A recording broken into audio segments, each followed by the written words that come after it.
Ítem. SCP-207. Clase de objeto. Seguro.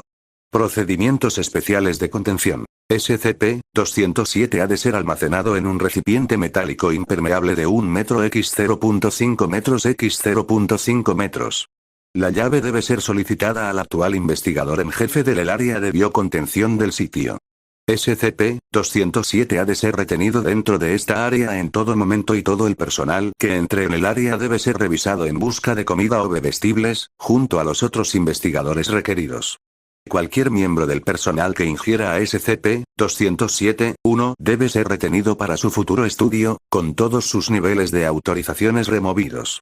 Todas las máquinas expendedores del sitio solo pueden dispensar bebidas carbonatas claras. Cualquier variación distinta a la transparente debe ser investigada inmediatamente.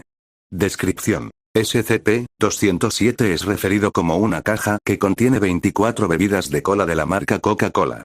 Las botellas están designadas como SCP-207-AL-X. SCP-207-B es actualmente la botella activa para las pruebas, y ninguna otra botella debe ser abierta sin autorización de al menos 2 investigadores de nivel 4. Todas las botellas han sido etiquetadas claramente para su fácil identificación. El líquido dentro de estas botellas se identificó es idéntico en todo SCP-207, y no debe ser ingerido más allá de en pruebas supervisadas. El líquido ha sido clasificado como SCP-207-1 y debe ser tratado como un peligro químico de clase 2. SCP-207-1 no parece alterarse con el tiempo. Sin embargo, la botella de pruebas activa debe tener su cubierta protectora cuando parte de su contenido sea retirado para pruebas. La espectroscopia de su masa y las pruebas químicas han demostrado concentraciones inusualmente altas de cafeína y azúcares, ambas naturales y artificiales, junto con. El efecto práctico de esto es que cuando un sujeto bebe a SCP-207-1, ya no requerirá de sueño o descanso y no podrá intentar dormir o descansar. Este efecto no se ha visto disminuido por ningún soporífero o medicación probado en los sujetos de prueba hasta el momento. Sin embargo, solo una cantidad mayor a 5 mililitros causará este efecto. La razón de esta línea es desconocida, aunque es hipotetizado por el Dr. C. que. Por lo tanto, a menos que se esté autorizado por 2 investigadores de nivel 3, solo 5 mililitros de SCP-207-1 debe ser usados por prueba. Cantidades más altas no han demostrado diferencia alguna en los efectos, con la excepción del sujeto del cual SCP-207 fue recuperado, ver adendum.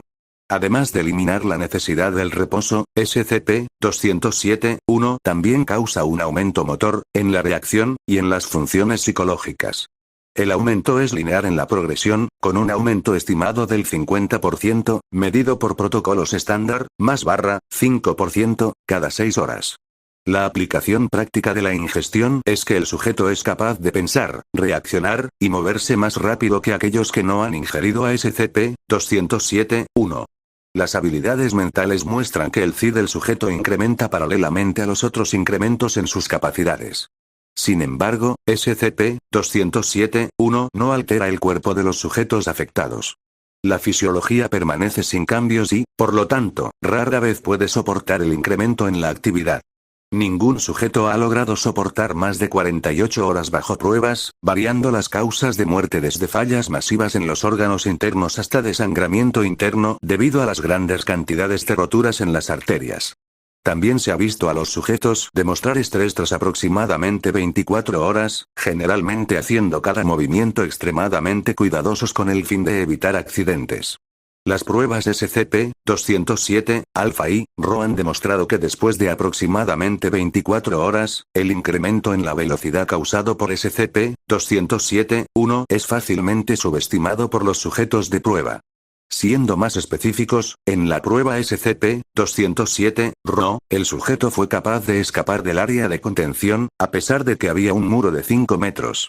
Sin embargo, esto causó una fractura interna en los huesos del sujeto, como adendum. SCP-207 fue recuperado de la universidad, tras reportes de que el estudiante estaba pasando de reprobar todas sus calificaciones en todas sus áreas, incluyendo deportes físicos, a ser el mejor en todas las clases y romper récords en las áreas físicas. El agente, integrado en la policía local, trajo para una entrevista. El sujeto reveló la existencia de SCP-207 durante la entrevista. Sin embargo, el escape del sujeto en el intento por administrarle amnésicos clase A resultaron en la violenta datos expurgados del sujeto. Causa de muerte: falla en los órganos debido a la masiva cantidad de hemorragias internas. Como SCP-207-A estaba vacío cuando fue recuperado, se cree que la ingesta de una botella completa. SCP-207 fue recuperado de la casa del sujeto, con SCP-207-A estando ya vacío. Fue reportado a la policía local como desaparecido. Ninguna otra medida para la vigilancia de la universidad ha sido requerida hasta